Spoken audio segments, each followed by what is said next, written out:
Buenos días, vamos a comenzar la clase ahorita de macroeconomía con aplicaciones en América Latina, con las posturas de los dos premios Nobel de Economía, Paul Samuelson y William Nordhaus. En el caso de Paul Samuelson, profesor del Instituto Tecnológico de Massachusetts, profesor emérito, y William Nordhaus, profesor de la Cátedra de Economía en la Universidad de Yale. Bueno, siguiendo con el perfil académico de cada uno, bueno, ambos son economistas. En el caso de Paul Samuel, fundador del Departamento de la Maestría de Economía en el MIT y se formó en la Universidad de Chicago y en la Universidad de Harvard. En el caso de William Nordhaus, un economista destacado de Estados Unidos, nació en Albuquerque, en Nuevo México, e hizo sus estudios de licenciatura en Yale y recibió su doctorado en Economía en el MIT, y actualmente es profesor de la Cátedra de Economía en la Universidad de Yale. Además pertenece a la Fundación de Investigación y sobre investigaciones nacionales. ¿Okay? Bueno, continuando. La economía básicamente es el estudio de cómo las sociedades utilizan los recursos que son escasos para producir mercancías valiosas y distribuirlas entre los individuos. Y eso depende de la eficiencia económica, que es aquella que busca, ¿verdad?, dado un nivel de tecnología, producir una combinación elevada de cantidad y calidad de productos, ¿verdad?, bajo unas condiciones de escasos recursos. La economía se produce con eficiencia cuando se puede mejorar pues, el bienestar económico de una persona sin afectar negativamente la de otra. Obviamente, dentro de sus fundamentos se explora el comportamiento de los mercados financieros, se analizan las razones por las que algunas personas o países tienen ingresos elevados mientras otros son pobres, y se sugiere de manera de que y otros son pobres, y sugiere maneras de cómo es posible elevar los ingresos de los pobres sin dañar la economía. También se examinan los ciclos económicos, es decir, las fluctuaciones producto del crédito, el desempleo y la inflación, junto a otras políticas para moderarlos. Igualmente se estudia el comercio internacional y la finanza y los impactos que la globalización tiene en la economía local, y se analiza de manera especial como los difíciles aspectos que intervienen en la apertura de las fronteras de libre comercio. Obviamente se pueden utilizarse políticas gubernamentales en la consecución de metas importantes como un rápido crecimiento económico, un uso eficiente de los recursos, el pleno empleo y la estabilidad de los precios y una distribución justa del ingreso. Obviamente la macroeconomía actualmente se subdivide en dos áreas, la micro y la macroeconomía.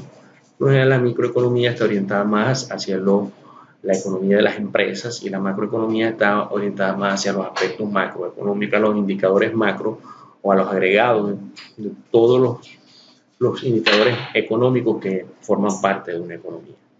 Entonces, cuando hablamos de la macroeconomía, se refiere al desempeño general de la economía. La macroeconomía toca aspectos como el Producto Interno Bruto, el gasto, el consumo, el gasto del gobierno, el consumo final privado, la inversión, las exportaciones e importaciones, si lo vemos por el lado del gasto, si lo vemos por el lado del producto, lo que tiene que ver con el valor agregado bruto de la producción, menos los costos intermedios.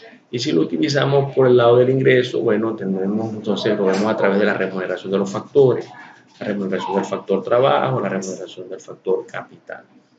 Entonces, obviamente, esas tres formas de ver pues cómo medir en este caso el PIB, por el lado del ingreso, por el lado del producto y por el lado de la demanda. Obviamente que existe también lo que es la falacia Koch, que se refiere a la deducción de que existe una relación de causalidad, ¿verdad? Y se da cuando se supone que debido a un acontecimiento sucedido antes que otro, el primero es la causa del segundo. Esa es la falacia post hoc. Y la falacia de la composición en ocasiones supone que es cierto para lo que es cierto por una parte del sistema lo es para la totalidad del mismo. Sin embargo, en economía a menudo se encuentra el total es diferente de la suma de sus partes. Cuando se supone que lo que es cierto para una parte también lo es para la totalidad, y se cae en la falacia de la composición. Ahora bien, existe lo que se conoce como la economía positiva y la economía normativa.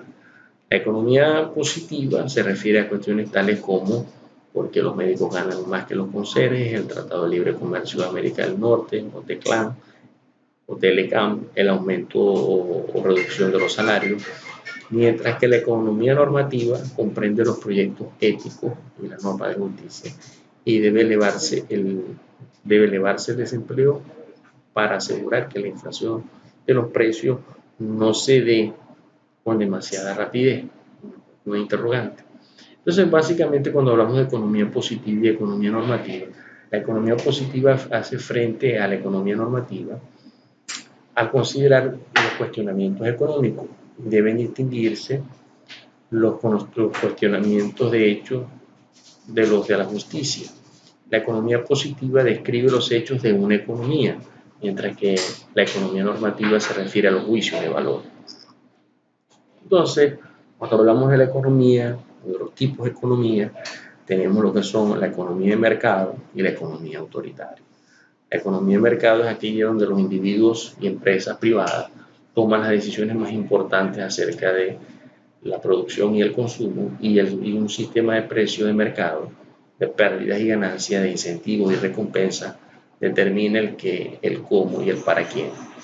Mientras que una economía autoritaria es aquella en la que el gobierno toma todas las decisiones importantes acerca de la producción y la distribución. Una economía de este tipo, pues, como la que existió en la Unión Soviética durante parte del siglo XX, el gobierno es el propietario de la mayoría de los medios de producción, es decir, tierra y capital, y también posee y dirige las operaciones de las empresas en casi todas las industrias. Y es el patrón de casi todos los trabajadores y les dice cómo desempeñar sus trabajos y decide de la manera en la que la producción de la sociedad ha de dividirse entre los diferentes bienes y servicios.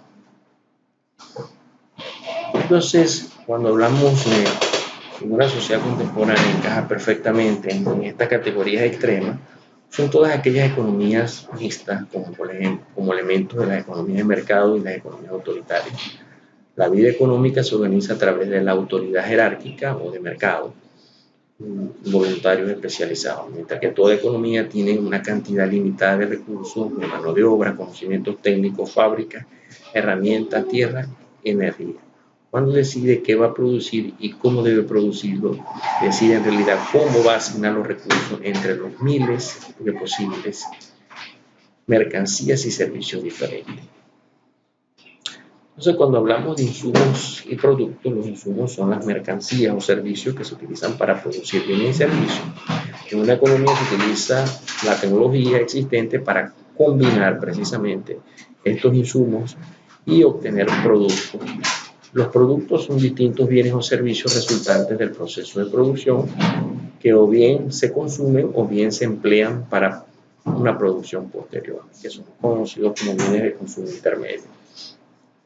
Cuando hablamos de los factores de producción, esto se puede clasificar en tres categorías amplias: tierra, mano de obra y recursos de capital. Y la tecnología como un elemento fundamental adicional dentro de lo que son los factores de producción. ¿Ok? Es muy importante saberlo.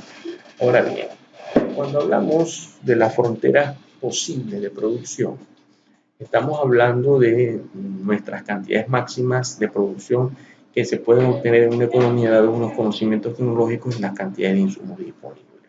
Como lo podemos ver allí, la combinación de, por ejemplo, las posibilidades de producir 0 millones de libras de mantequilla y 15.000 pistolas, o producir 1 millón de libras de mantequilla y 14.000 pistolas, 2 millones de libras de mantequilla y 12.000 pistolas, 3 millones de mantequillas y 9.000 pistolas, y 4 millones de mantequillas, 5.000 pistolas y 5 millones de libras de mantequilla y 0 pistolas. Entonces, obviamente, la combinación, la limitación de los recursos escasos implica la conversión de pistolas a mantequilla. Es decir, mientras más recursos destino a la producción de mantequilla, menos recursos disponibles voy a tener para producir pistolas. Así de sencillo. Eso es lo que quiere decir. Entonces, dentro de esa frontera de posibilidades de producción, muestra las cantidades máximas de producción que puede obtener una economía dado sus conocimientos tecnológicos y la cantidad de insumos disponibles, como lo podemos ver ahí nuevamente con el ejemplo anterior. Entonces, en unos países existen los países pobres y los países con ingresos más elevados. Entonces, por ejemplo, en los países más pobres, ¿verdad? Existe una mayor disponibilidad de recursos se necesita una mayor disponibilidad de recursos para bienes de lujo y una menor disponibilidad de recursos para bienes o artículos de primera necesidad. Un ejemplo de ello es lo que podemos hablar aquí. Antes de desarrollarse, el país es pobre, debe dedicar casi todos sus recursos a los alimentos y disfruta de pocas comodidades. Mientras que en el caso del país B, que es un país con ingresos más elevados, el crecimiento de los insumos y el cambio tecnológico desplaza las fronteras de posibilidades de producción hacia la derecha, mientras que el anterior la desplaza más hacia la izquierda. Este la desplaza más hacia la derecha. Entonces, con el crecimiento económico, una nación se mueve de A a B, ¿verdad? En este caso, según la figura B que tenemos allí, del lado derecho, la que está acá, y con el crecimiento económico una nación se mueve a B incrementando poco su consumo en relación con el aumento en su consumo de lujos, y puede aumentar su consumo de ambos bienes si lo desea, como ocurre en la línea, en la curva segmentada en el gráfico B. Es decir, en pocas palabras, un país pobre dedica casi todos sus recursos a cubrir sus necesidades de primera necesidad, mientras que un país rico, con un ingreso más elevado, puede destinar la misma cantidad de recursos a bienes de lujo como a bienes de primera necesidad. Entonces, dentro de las fronteras de posibilidades de producción, nuestras cantidades máximas de producción que pueden obtener una economía, dado su conocimiento tecnológico y la cantidad de insumos posibles, hablamos entonces de la sociedad fronteriza y la sociedad urbana. La sociedad urbana, ¿verdad? En este caso, o fronteriza, perdón, le da mayor valor a los bienes privados, como dice acá. Una sociedad con una frontera de producción pobre dedica casi todos los recursos a la producción de alimentos, como aparece en la figura A. Por eso es que es más amplia la distancia de aquí a acá, que en el eje X, del origen al punto donde termina la curva, que la distancia que hay del origen al eje, donde corta la curva con el eje Y. Es decir, en una sociedad fronteriza se dedican más recursos al consumo, a la adquisición de alimentos, mientras que en una sociedad urbana existe una similitud, como dice Iggy, una economía urbanizada, moderna, es más próspera y decide gastar una mayor proporción de sus ingresos más elevados como bienes y servicios públicos, carretera, protección, medio ambiente, educación. Es decir, existe un equilibrio entre la cantidad de bienes que dedica a la adquisición de alimentos y la cantidad de bienes a la contribución para la construcción de bienes públicos. Entonces, también dentro de la posibilidad, las fronteras posibles de producción, está también lo que son las opciones actuales y las consecuencias futuras. Entonces, un país puede producir bienes de consumo actual como pizzas y conciertos, o bienes de inversión, hornos para hacer pizzas y salas de conciertos, a 3 países, ¿verdad? Comienzan teniendo las mismas posibilidades de producción, tienen las mismas fronteras de posibilidades de producción que se muestra en el panel de la izquierda. Aquí tenemos a los 3 países, serían A1, A2 y A3. El 1 no invierte para el futuro, por eso que aquí vemos inversión, en la gráfica vemos inversión de capital y consumo actual. ¿ok? En el país en A1, limitándose a reponer la mercancía. El 2, situado en A2, se abstiene moderadamente de consumir e invierte algo. Y el 3 sacrifica buena parte de su consumo actual e invierte mucho. Es decir, estos son 3 países que tenemos aquí alineados en la gráfica de opciones actuales: país 1, país 2, país 3. El país 1 decide dedicar todos sus recursos al consumo. El país A2 decide dedicar una parte, una pequeña parte, a la inversión, pero en mayor parte al consumo. Y el país 3 ya dedica una mayor parte a la inversión de capital a futuro y menos al consumo actual. Eso puede hacerse solo en aquellos países donde el nivel de ingreso de las personas satisface no solamente su necesidad de consumo, sino que les queda un diferencial para ahorrarlo. ¿Ok? Entonces, cuya propensión marginal a consumir es mucho menor a la propensión marginal de su ingreso. Entonces, es mucho menor a la propensión marginal de su ingreso, obviamente. Entonces, cuando hablamos de B o consecuencias futuras, en años posteriores, los países que invierten más escalan posiciones, es decir, que dedican menos al consumo y dedican más a la inversión. Entonces, en años posteriores, los países que invierten más escalan más posiciones. De esta manera, las fronteras de posibilidades de producción del frugal, en este caso, país 3, se ha desplazado muy a la derecha, mientras que la del 1 no se ha movido en lo absoluto. Entonces vemos después a la derecha, en las opciones actuales, los países A1, por ejemplo, decidió consumir todo e invertir nada. País 2 decidió invertir poco y consumir casi todo, y el país 3 decidió equilibrar un poco más el consumo y la inversión. ¿Cuál fue el resultado? Bueno, el resultado a futuro es que hay un mayor consumo futuro y hay un mayor nivel de crecimiento económico a futuro. Entonces, cuando hablamos de un mundo de escasez, elegir una cosa significa renunciar a alguna otra. Y el costo de oportunidad, que es un concepto en el que siempre yo hago énfasis en mis clases, es una decisión, es el valor del bien o servicio al que se renuncia para obtener otro. Entonces, el costo de oportunidad, cuando Robert Frost escribió sobre la ruta que nadie toma, señalaba que uno de los conceptos más profundos en economía es el costo de oportunidad. Como los recursos son escasos, siempre hay que pensar cómo gastar los ingresos o el tiempo. Y cuando se elige entre estudiar economía, comprar un automóvil o asistir a la universidad, se debe considerar en cada caso cuánto costará la decisión en términos de las oportunidades que se dejan ir. Y el costo de la alternativa a la que se renuncia es el costo de oportunidad de la decisión. Es posible ilustrar este concepto con el costo de oportunidad mediante la frontera de posibilidades de producción, que examine la frontera de la figura 1-2, que muestra la compensación entre pistolas y mantequilla. Es decir, mientras más recursos destino a la producción de mantequilla, menos recursos tengo a la producción de pistolas. Entonces, ¿cuánto estoy dejando yo de percibir por producir mantequilla en lugar de producir pistolas? Y si en realidad ese costo que estoy asumiendo vale la pena con respecto a la rentabilidad que voy a obtener por vender mantequilla, a la mantequilla que estoy produciendo. Y entonces entra el concepto de eficiencia productiva, que se da cuando una economía no puede producir más de un bien, sin producir menos de otro.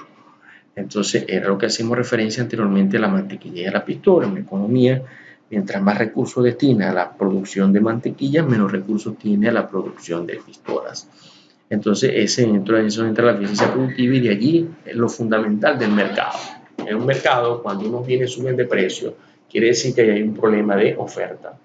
Entonces, esa demanda insatisfecha debe ser cubierta. Por lo tanto, se convierte en una oportunidad de inversión para que los agentes económicos vayan hacia ese sector, coloquen el dinero, inviertan y satisfagan esa demanda.